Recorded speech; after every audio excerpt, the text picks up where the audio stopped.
Nkem had always walked with her head held high. As the owner of one of Lagos' top bridal fashion houses, she had wealth, class, and influence. But beneath the expensive lace fabrics and glistening jewelry, a gnawing emptiness haunted her, a womb that refused to carry life. 6 years of marriage to Obiora, and still no child. Friends whispered behind her back, family members asked awkward questions, and she covered it all with forced smiles and louder success. But what hurt her pride most was that her husband, kind and humble as he was, didn't fit the image of her high-flying life. So, she gave him a new role, not as her husband, but as her driver. The first time she introduced him that way was at a charity gala. "Obi, bring the bag," she called out, waving at the man in a plain black suit. Her friends, dressed in vibrant Ankara gowns with matching gellies, turned to look. "That's my new driver," she said coolly. Obiora's eyes met hers in brief confusion, but he said nothing. He simply nodded and smiled at her friends as they laughed and made jokes about how lucky she was to have a fine driver. Nkem's heart stung a little at the lie, but the relief of saving face was greater in that moment. Obiora never protested. He continued showing up, waiting by the car during events, staying quiet when guests came over. At home, he cooked, cleaned, loved her deeply, and yet, Nkem began treating him more like an employee than a partner. Her pride wouldn't let her tell people she had married a man who once drove a taxi and now chose to live quietly in her world. But she had no idea the seeds of humiliation she sowed would one day cost her everything. Weeks after the gala, Obiora had become a ghost in his own marriage. He woke up early, made breakfast, and waited in the car as Nkem prepared for work. She rarely kissed him goodbye anymore, barely looked his way in public, and constantly introduced him as her driver to colleagues and friends. The love he once felt radiate from her now flickered like a dying candle. At first, he thought it was stress, perhaps the pressure of their childless marriage, but deep inside, he knew something had shifted. Nkem had begun to see him as a liability to her image, not the man she once vowed to cherish. Nkem, on the other hand, felt torn. Every time she looked at Obiora's face, guilt pinched her heart.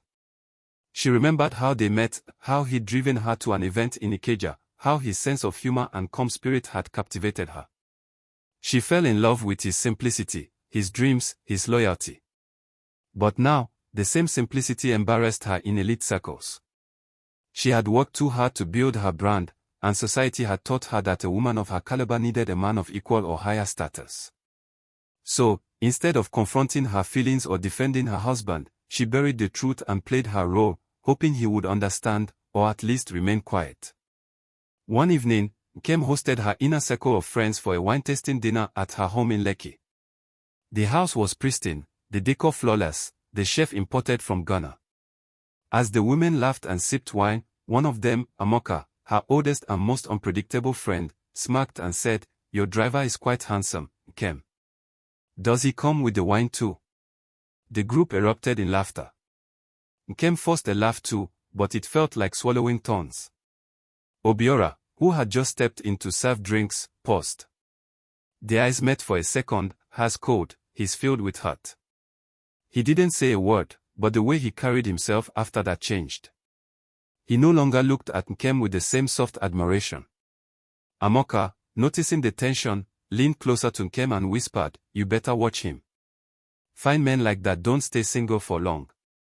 Nkem brushed it off, but that comment stuck in her head like a seed dropped into soil, ready to sprout. Amoka had always been flirtatious, but now, she was becoming bolder. She began asking Nkem for help with personal projects and would request that Obiora drive her to meetings. Nkem, seeing it as harmless and trusting both of them, allowed it. But something in Obiora's demeanor was changing. He smiled less around Nkem and often returned from errands with a distracted look. Once, she found a receipt for 2 drinks from a high-end rooftop bar in his pocket, dated the same afternoon he had driven Amoka. When she confronted him about it, he simply replied, "She said she was hungry, so we stopped briefly." Nkem didn't push further. She wanted to believe there was nothing between them, but the unease was growing. Deep down, she knew she had given Amoka too much access to her home, her life, and most dangerously, her husband. Obiora had tried to resist. He truly had. But Amoka was persistent, charming, and most of all, she treated him like a man. She never called him a driver, never belittled his background. She listened when he spoke, complimented his ideas, even laughed at his dry jokes. The attention was refreshing, a stark contrast to the cold silence he endured with Nkem. So when Amoka leaned in during one of their meetings and brushed his hand gently, Obiora didn't pull away. They hadn't crossed any lines yet. But the tension between them was real, growing thicker with every glance and private conversation. Amoka loved the thrill of seducing what wasn't hers, and Obiora, despite his loyalty, was slowly drowning in neglect and longing. He didn't see it as betrayal at first. Just comfort. Just someone who saw him again. It was Nkem's birthday. She had planned a lavish party, complete with live music, celebrity guests, and a cake so tall it needed its own table. Yet, despite the glitter and glam, her heart wasn't in it. She caught Obiora standing quietly by the door, dressed in a suit but holding a tray. To everyone else, he was still the driver. When Amoka arrived in a shimmering gold gown and kissed Obiora's cheek a little too long, Nkem's chest tightened. Later that night, after guests had left and the lights were out, she turned to Obiora. "You're too familiar with Amoka. People are beginning to notice." He stared at her, exhaustion in his eyes. "People think I'm your driver, Nkem. Do you know what that feels like? 6 years of marriage, and I'm invisible." She wanted to scream, to defend herself, but there were no words. Only silence. And in that silence, something inside their marriage cracked wide open. Amoka invited Obiora to travel with her to Port Harcourt for a business expo. Nkem was out of the country sourcing fabrics, and Obiora, tired of the empty house, agreed. What was supposed to be a professional trip quickly turned into something else. In the luxury hotel suite, with glasses of wine and the city lights flickering outside, the lines they had tiptoed around vanished completely. That night, Amoka made sure Obiora knew what it felt like to be desired again. When Nkem returned from her trip and asked how the week went, Obiora simply said, "Same as always." But everything had changed. His smile was gone, and so was the last of his loyalty. He had crossed the line. And he wasn't sure he regretted it. Nkem could feel something was wrong, but she didn't know how to confront it. Obiora had become distant, often staying out late or returning home with vague explanations. Her instinct screamed that something was off, but she dismissed them. "He's just tired," she told herself. "Maybe he's hurt because of how I've treated him." Still, she began checking his phone when he slept, following his movements, even asking the security guard if Obiora brought guests to the house while she was away. One evening, while doing laundry, she found a hotel key card in his jacket pocket. Her hands trembled as she held it. It had Amoka's company logo on it. That was all the confirmation she needed. A scream built up in her throat, but she swallowed it. Confrontation could wait. She needed a plan. Nkem invited Amoka over for brunch like nothing was wrong. The table was set with fresh fruits, steaming pastries, and bitter secrets. Amoka arrived in her usual charm, greeting Obiora with that same playful smirk. Nkem watched their interaction carefully before finally breaking the silence. "So, you and my driver seem to be very close lately," she said coldly. Amoka didn't flinch. "He's just helpful," she said with a shrug. "Besides, you always say he's not your husband." Obiora, standing awkwardly between them, looked like he wanted to disappear. Nkem slammed her glass on the table.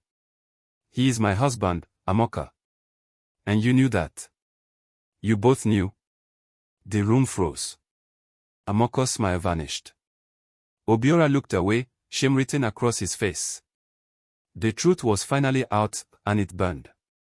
The argument that followed was volcanic. Nkem shouted, Obiora tried to explain, Amoka grabbed her purse and stormed out, unbothered. When the dust settled, Nkem collapsed on the couch, sobbing. 6 years of trying to have a child, 6 years of smiling through doctor appointments, family pressure, and internal shame, and this was how her marriage unraveled. Her husband, in the arms of her best friend. Obiora watched her cry, but he didn't move to comfort her. "You lost me long before Amoka," he said quietly. You were more concerned with appearances than love. I was never enough for you. His words sliced through her. She realized then that her biggest fear had come true, not just losing him, but never truly valuing him in the first place. Obiora didn't leave that night. He stayed in the guest room, packed a small bag, and quietly started sleeping apart from Kem. There were no more shared meals, no morning greetings, and no warm glances. The house that once echoed with laughter and hope had become a silent graveyard for a dying marriage. Nkem tried to act normal, but her reflection in the mirror told a different story, one of loss, regret, and emotional exhaustion. She thought of apologizing, of begging him to come back to their bed, but pride still wrapped tightly around her like a scarf she couldn't remove. She kept telling herself that he had betrayed her with Amoka, and that meant she was the one hurt, not him. But deep inside, she knew she had wounded him long before Amoka even showed up. In a desperate attempt to salvage her marriage, Nkem went to see Pastor Onanuju, their church leader. She poured her heart out about the childlessness, the growing distance, and finally, the betrayal. The pastor listened quietly and then said, "You can't build a home on shame. You turn your husband into a servant before the world. What did you expect him to become behind your back?" Those words haunted her long after she left his office. It was the first time someone had placed the mirror before her actions, and the reflection was not flattering. She wasn't just a victim, she was part of the problem. Now, she needed to ask herself the question she had avoided for years: was she willing to fight for her marriage, or had she already given it away? It was a Saturday morning when the doorbell rang. Nkem opened the door, expecting a delivery, only to find a man in a grey suit handing her an envelope. "From Obiora Chukwu," he said. Her hands trembled as she opened it. Inside were divorce papers, neatly typed, legally binding, and emotionally shattering. She collapsed onto the floor, gasping for air. Her heart beat like a drum in her chest. 6 years. Just like that. No second chances. No therapy. No pleas. It was over. He had chosen peace over pretending, and now she was alone. Truly and painfully alone. That night, Nkem sat in the same living room where she once introduced Obiora as just a driver. The memories replayed like a cursed film, his confused eyes, the laughter of her friends, Amoka's smirk. She realized she had pushed him into a corner with no dignity. What man would stay where he was never honored? She poured herself a glass of wine, but it tasted bitter. Her mind wandered to their early days, how he cooked egusi for her in his one-room apartment, how he held her hand when the pregnancy test came back negative. Obiora had given her love. And in return, she had given him shame. Meanwhile, Amoka was flaunting her new life. She had posted a photo of herself and Obiora at a beach resort on Instagram. The caption read, "Sometimes, the driver drives you straight into your destiny." The post went viral among their circle. Friends began calling Kem, some with fake sympathy, others with veiled curiosity. The humiliation was public now. Kem blocked Amoka and deleted her number, but the damage was done. Clients began canceling appointments. Gossip spread like wildfire. She wasn't just the woman without a child anymore, she was the woman who lost her husband to her own friend. The sting was unbearable. Nkem walked into the guest room one afternoon and found it completely empty. Obiora had moved out without a word. No farewell, no final talk. His wardrobe was cleared, his colognes gone, and the only thing he left was his wedding ring on the nightstand. She picked it up, stared at it, and wept. The weight of her decisions had finally crushed her. She tried calling him, but his number didn't go through. She sent messages, but they were never read. The silence screamed louder than any insult could. And for the first time since their marriage, Nkem realized that this time, she couldn't fix it. In the months that followed, Nkem visited every fertility clinic she could find. She went for tests, injections, even tried a traditional healer. But every doctor said the same thing: her chances were less than 5%. It wasn't just delay, it was barrenness. The finality of the word crushed her soul. She began to wonder, would Obiora have stayed if she'd conceived? Had her womb failed her, or had she failed him? But the deeper truth gnawed at her, the childlessness was never the full issue. It was her pride, her constant need to appear perfect, that broke them apart.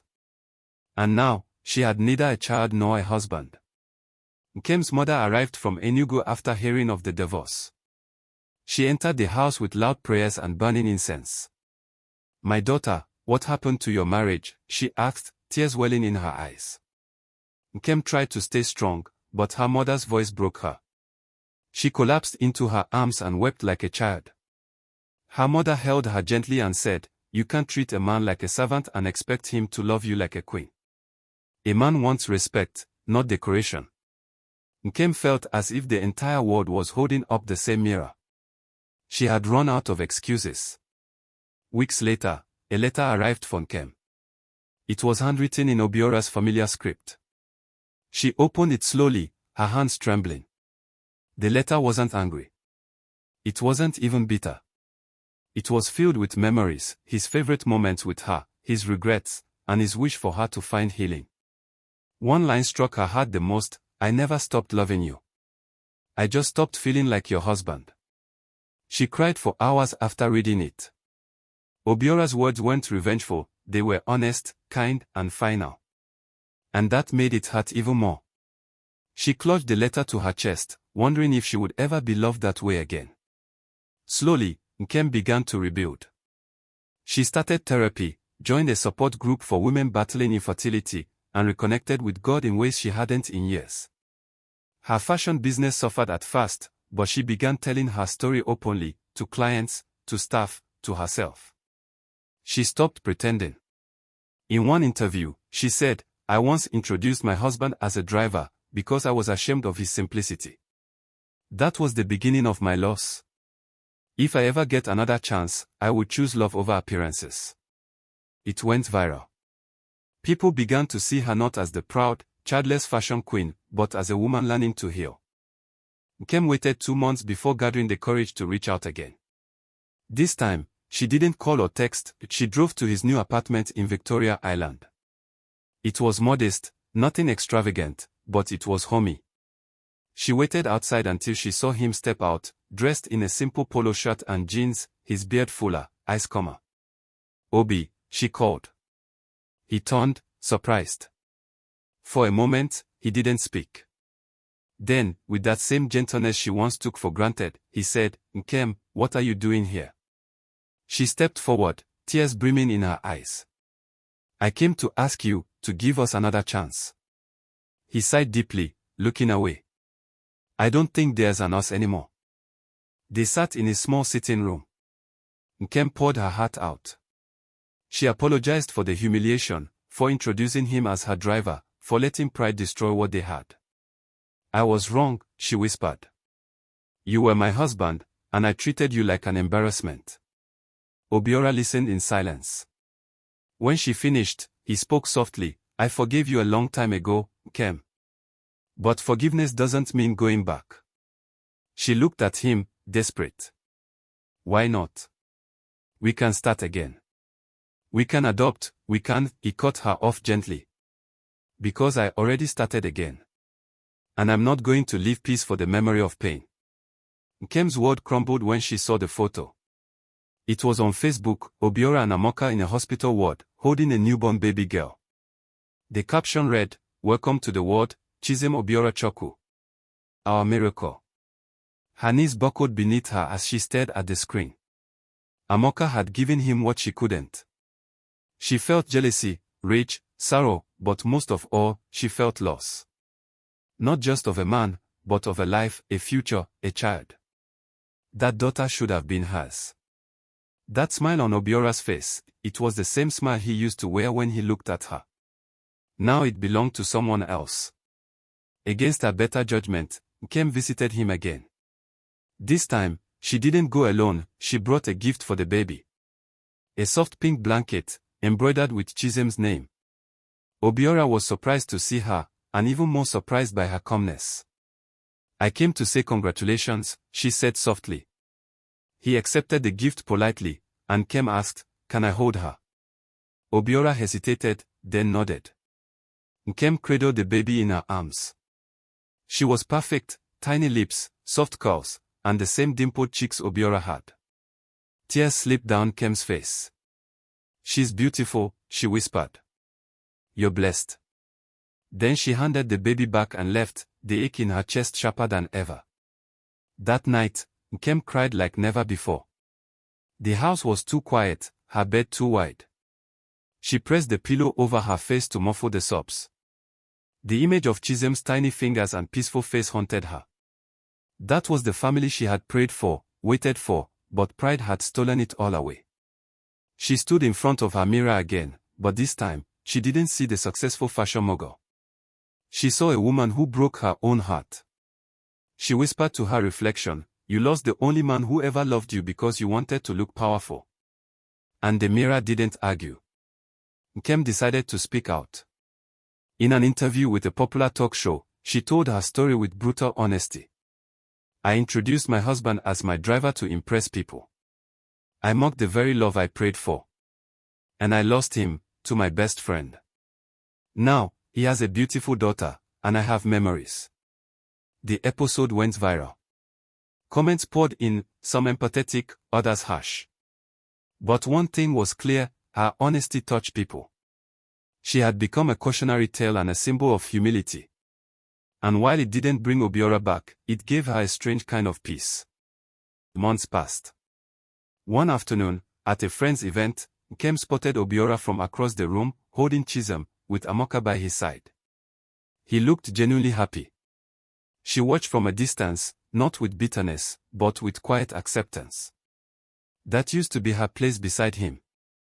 Now, it belonged to someone else. He didn't see her, and she didn't try to be seen. Instead, she smiled sadly and turned away. For the first time in a long while, she wasn't chasing closure. She was simply learning how to let go. One night, Kem wrote a letter. Not to Obiora, but to Chisholm. "Dear Chisholm, I held you once. You never remember me, and that's okay. I just want you to know that your father is a good man. He was once mine, but I didn't treat him the way he deserved. Love him. Honor him. Make him proud. And know that somewhere in the world, there's a woman who prayed for you, long before you were born. With love. Auntie Kem **. She folded the letter and placed it in her journal, knowing she would never send it. But writing it helped her breathe again. A year had passed. Kem had grown, not in wealth, but in wisdom. She was still single, still childless, but she was no longer bitter. She had learned to value people over public opinion. She mentored young women, telling them, "Never shame the one who loves you. You might regret it when it's too late." She smiled more, cried less. And though her heart still ached occasionally, she found joy in the little things, a sunrise, a blooming flower, a child's laughter in the street. She had learned the hard way that peace isn't always found in what you gain, but sometimes in what you accept. Kem ran into Obiora one last time, at a wedding. They exchanged polite greetings. He introduced Chisholm, now a toddler. "Say hi to Auntie," he told her. The little girl waved shyly, and Kem smiled through the lump in her throat. "She's perfect," she said softly. Obiora nodded. "She's my everything." There was a long pause. Then, Kem whispered, "Thank you for loving me once. And I'm sorry for not loving you right." Obiora gave a small, sad smile. "I loved you deeply. I just wish it had been enough." Then he walked away, hand in hand with Chisholm. Kem stood still, blinking back tears. The chapter was closed. Not with a kiss or a reconciliation, but with a lesson etched into her soul forever.